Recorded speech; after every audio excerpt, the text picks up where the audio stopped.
అమరావతి నీరుకొండ మీద 1750 కోట్ల రూపాయలతో ఎన్టీఆర్ విగ్రహ ఏర్పాటుపై అనేక విమర్శలు వస్తూ ఉన్న నేపథ్యంలో ఇప్పుడు అధికార పార్టీ బెదిరింపులకు దిగుతోంది. ఏ స్థాయిలో బెదిరింపులు ఉన్నాయన్న దానికి ఈరోజు ఆంధ్రజ్యోతి, ఈనాడు పత్రికలో ఈ అంశానికి సంబంధించిన ఒక వార్త వచ్చింది. అయితే ఈ రెండు పత్రికల్లో వచ్చిన వార్తలో కీలకమైన తేడా కూడా ఉంది.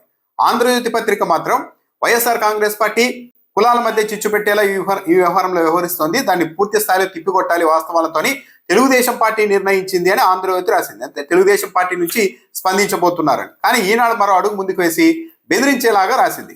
వైఎస్ఆర్సీపీ కులాల మధ్య చిచ్చు పెడుతోంది కాబట్టి దీనిపైన సీరియస్ గా చర్యలు తీసుకోవాలని ప్రభుత్వం నిర్ణయించింది, బాధ్యులపై చర్యలు తీసుకునేందుకు ప్రభుత్వం సిద్ధమవుతోందని రాశారు. ప్రభుత్వం అంటే ఇక పోలీసులు కూడా రంగప్రవేశం చేస్తారు, జాగ్రత్త అని ఈనాడు మరో అడుగు ముందుకు వేసి వార్నింగ్ ఇస్తోంది.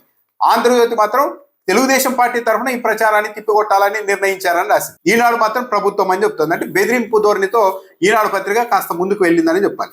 ఆంధ్రజ్యోతిలో వచ్చిన కొన్ని కీలకమైన అంశాలని చూద్దాం. నిధుల సమీకరణపై ఇంకా నిర్ణయమే తీసుకోలేదు, అయినా 1750 కోట్లు దుర్వినియోగం అంటూ వైసీపీ నేతల అసత్య ఆరోపణలు. ఇప్పుడు బాగా గమనించాల్సింది ఏంటంటే అసలు విషయాన్ని దాస్తూ ఉన్నారు. వైఎస్ఆర్సీపీ కంటే అనేక రెట్లు జనసేన వాళ్ళు వ్యతిరేకిస్తున్నారు విగ్రహ ఏర్పాటుని. జనసేన పార్టీకి దగ్గర టీవీగా చెప్పుకునే 99 టీవీ ఛానల్ మీరు ఎలా విగ్రహం ఏర్పాటు చేస్తారని డైరెక్ట్ గా ప్రశ్నిస్తోంది. వంగవీటి రంగా గారి విగ్రహాన్ని ఏర్పాటు చేయగలుగుతారా మీరు ఇలాగే అని కూడా ప్రశ్నిస్తోంది. కానీ కేవలం వైఎస్ఆర్సీపీకి మాత్రమే అంటగట్టే ప్రయత్నం చేస్తోంది తెలుగుదేశం పార్టీ అనుకూల మీడియా. దాంతో పాటు దళిత సంఘాలు కూడా స్పందిస్తున్నాయి దీని మీద. వాళ్ళని కూడా పక్కన పెట్టేసి ఓన్లీ వైసీపీ వాళ్ళు ఇదంతా చేస్తున్నారన్న ఒక ప్రచారాన్ని చేసేందుకు తెలుగుదేశం పార్టీ మీడియా ప్రయత్నిస్తోంది. నిధుల సమీకరణపై నిర్ణయమే తీసుకోలేదు, అయినప్పటికీ కూడా వైసీపీ దుష్ప్రచారం చేస్తోందని ఆంధ్రజ్యోతి పత్రికలో రాశారు. మొన్నటి వరకు ఏం చెప్పారు?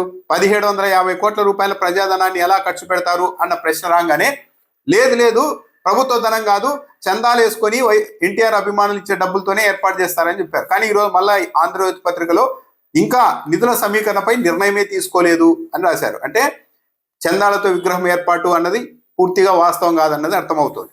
దాంతోపాటు ఈ వార్తలో లోపల రాశారు, పీపీపీ విధానంలో విగ్రహ ఏర్పాటు చేయాలన్న ఆలోచన కూడా ఉంది, వీలైన ఎక్కువ నిధులు సమీకరించి ప్రభుత్వం వైపు నుంచి తక్కువ కాంట్రిబ్యూషన్ ఉండేలాగా ఏర్పాటు చేసే ఆలోచనతో ఉన్నారని కూడా రాసింది. అంటే ఏది కూడా ఇంకా కన్ఫర్మ్ కాలేదు. దాంతోపాటు నాడు పోలవరం పూర్తి కాకుండానే భారీ వైఎస్ విగ్రహ ఏర్పాటుకు సిద్ధం, విమర్శలు రావడంతో వెనక్కు తగ్గిన వైనమని రాశారు. నిజం, పోలవరం ప్రాజెక్టు దగ్గర 100 అడుగుల వైఎస్ఆర్ విగ్రహం ఏర్పాటు చేస్తామని అసెంబ్లీలో అనిల్ కుమార్ యాదవ్ గారు చెప్పారు అప్పట్లో. దీని మీద విమర్శలు వచ్చాయి. కానీ ఆ రోజు ప్రభుత్వం వెనక్కు తగ్గిందని ఇదే ఆంధ్రజ్యోతి పత్రికలో ఈరోజు రాశారు. మరి ఇదే తరహాలో ఇన్ని విమర్శలు వస్తూ ఉన్నప్పుడు ఎన్టీఆర్ గారి విగ్రహం విషయంలో రాష్ట్ర ప్రభుత్వం తెలుగుదేశం పార్టీ ఎందుకు వెనక్కు తగ్గలేదు? పైగా పోలవరం నిర్మాణం అన్నది వైఎస్ఆర్ మొదలు పెట్టారన్నది అందరూ జగమెరిగిన సత్యం. కాబట్టి పోలవరం ప్రాజెక్టు దగ్గర ఆయన విగ్రహం ఏర్పాటు చేస్తామని వైసీపీ చెప్తే ఆ రోజు చంద్రబాబు నాయుడు గారు ఎంతగా వ్యతిరేకించారు. అసలు ప్రజాధనంతో మీరు వైఎస్ఆర్ విగ్రహం ఎలా ఏర్పాటు చేస్తారు?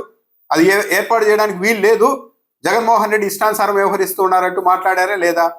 మరి ఈ రోజు ఏకంగా 600 అడుగుల విగ్రహం ఏర్పాటు చేస్తూ ఉంటే ఎన్టీఆర్కి సంబంధించి దాన్ని వ్యతిరేకించే వాళ్ళందరూ కులాల మధ్య చిచ్చు పెట్టే వ్యక్తులుగా రాష్ట్ర ప్రభుత్వం, తెలుగుదేశం పార్టీ మీడియా ఎందుకు చిత్రీకరించే ప్రయత్నం చేస్తూ ఉన్నారు? పైగా గుజరాత్ లో పటేల్ విగ్రహాన్ని గుజరాత్ ప్రైడ్ తరహాలో ఏర్పాటు చేశారు, అదే తరహాలో ఇక్కడ తెలుగు ప్రైడ్ గా ఎన్టీఆర్ విగ్రహాన్ని ఏర్పాటు చేస్తున్నారు అని ఆంధ్రజ్యోతిలో రాశారు. కానీ చంద్రబాబు నాయుడు గారు సర్దార్ వల్లభాయ్ పటేల్ గారి విగ్రహ ఏర్పాటును వ్యతిరేకించారు. పటేల్ విగ్రహానికి 3000 కోట్లు ఇస్తారు, మహారాష్ట్రలో శివాజీ విగ్రహానికి 1000 కోట్లు ఖర్చు చేస్తారు, మా అమరావతికి మాత్రం డబ్బులు ఇవ్వరా అని మాట్లాడారు. బయటికి చెప్పుకోకపోవచ్చు కానీ ఎన్టీఆర్ గారి మీద ఉన్న గౌరవంతో చాలా మంది తెలుగుదేశం పార్టీ విపరీతంగా రుద్దుతూ ఉన్నప్పటికీ కూడా సహిస్తూ ఉన్నారు.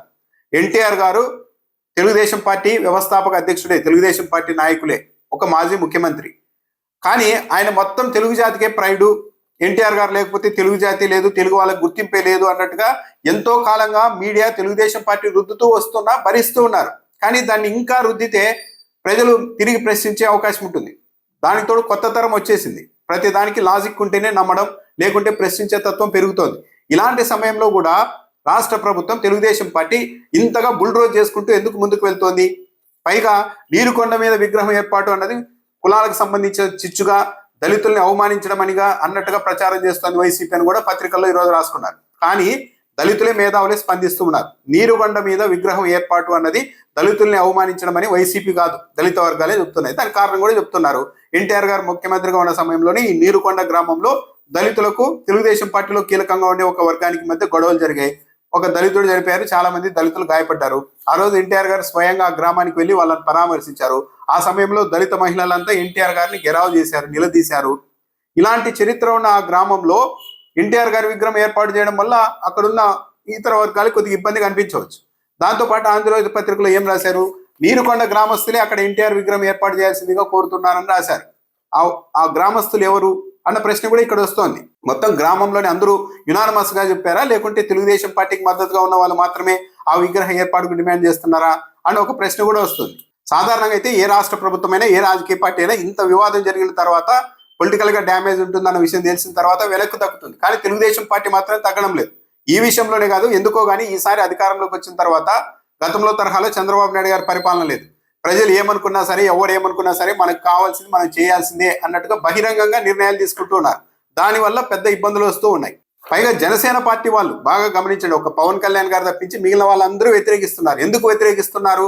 అది కూడా ఆ ప్రాంతానికి సంబంధించిన, ఆ జిల్లాలకు సంబంధించిన జనసేన పార్టీ నాయకులు ఎందుకు ఇంత స్థాయిలో తీవ్ర ప్రతిఘటన వస్తుంది అన్నది రాష్ట్ర ప్రభుత్వానికి, తెలుగుదేశం పార్టీకి తెలియదా? ఎందుకు ఇంకా లేనిపోని భావోద్వేగాల్ని, ఎప్పుడో సమసిపోయిన వివాదాల్ని గుర్తు చేసేలాగా ప్రభుత్వం ఎందుకు నిర్ణయాలు తీసుకుంటోంది అన్నది కూడా ప్రశ్నే.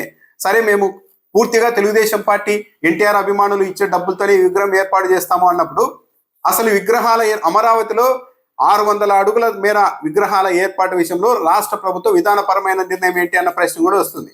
సరే, ఎన్టీఆర్ గారికి అభిమానులు ఉన్నట్టుగానే వైఎస్ఆర్ గారికి అభిమానులు ఉంటారు, పొట్టి శ్రీరాములు గారికి ఇంకా ఎక్కువ యునానిమస్ అన్ని వర్గాల వాళ్ళు మద్దతుగా ఉంటారు, వంగవీటి రంగా గారికి ఉంటారు, వైఎస్ఆర్కి ఉంటారు. సరే, వాళ్ళ అభిమానులు కూడా మేము ఇదిగో ఇన్ని కోట్లు తీసుకొని వస్తాం, ఆ మేర విగ్రహం ఏర్పాటు చేయాలి నీరుకొండ మీద కానీ అమరావతిలో కానీ అంటే ఒప్పుకుంటుందా రాష్ట్ర ప్రభుత్వం కానీ తెలుగుదేశం పార్టీ కానీ? అలా లేదు. ఒక విధానపరమైన నిర్ణయం తీసుకోవచ్చు. సరే, మహనీయులకు సంబంధించి ఎవరైనా విరాళాలు తీసుకొని వస్తే ఈ మొత్తంలో అక్కడ అమరావతిలో వారి వారి విగ్రహాలు ఏర్పాటు చేయడానికి రాష్ట్ర ప్రభుత్వానికి, టీడీపీకి ఎలాంటి అభ్యంతరం లేదు అంటే అప్పుడు అంతా ఓకే. కానీ ఒక ఎన్టీఆర్ గారి విగ్రహాన్ని, అది కూడా ఏకంగా ఈ రాష్ట్రంలో ఏ విగ్రహము లేనంత స్థాయిలో ఎత్తున ఎన్టీఆర్ గారి విగ్రహం కడుతున్నప్పుడు అవతల వాళ్ళు కూడా స్పందించడం కామనే కదా. వాస్తవాలు మాట్లాడడం, 1750 కోట్ల రూపాయలతో విగ్రహం ఏర్పాటు ఏం అవసరం ఉంది, అది కూడా ప్రభుత్వ ధనం అంటున్నారు, అది కూడా అమరావతిలో అంటున్నారు. అమరావతికి ఎన్టీఆర్ గారికి ఏంటి, అమరావతిని ఎన్టీఆర్ గారే మొదలు పెట్టలేదు కదా. ఇవన్నీ ప్రశ్నలు వస్తూ ఉన్నప్పుడు వీటిని సానుకూల కోణంలో చూసుకొని వాటికి వివరణ ఇవ్వడమో, లేకుంటే ఇదిగో ఇలా ఇలా ఉంది విధానపరమైన నిర్ణయం అని చెప్పాలే కానీ బెదిరింపు ధోరణిలో మీడియా దిగడం ఏంటి? ప్రభుత్వం నిర్ణయం తీసుకుంటోంది, కఠినంగా వ్యవహరించాలని నిర్ణయం తీసుకుంది అని చెప్పడం ద్వారా బెదిరిస్తున్నారు మొత్తం అందరినీ కూడా. ప్రభుత్వం పోలీసులు ఉపయోగిస్తాం, కేసులు పెడతామన్న ఒక బెదిరింపు ధోరణితో వెళ్తోంది. సరే, ఇలా బెదిరిస్తూ పోలీసులు ఉన్నారు, ప్రభుత్వం అధికారం తమ చేతుల్లో ఉంది కదా అని నిర్ణయం తీసుకొని ముందుకు వెళ్ళొచ్చు. కానీ ఇలాంటి వాటి వల్ల పొలిటికల్ గా జరిగే డ్యామేజ్ అన్నది అసాధారణంగా ఉంటుంది తెలుగుదేశం పార్టీకి.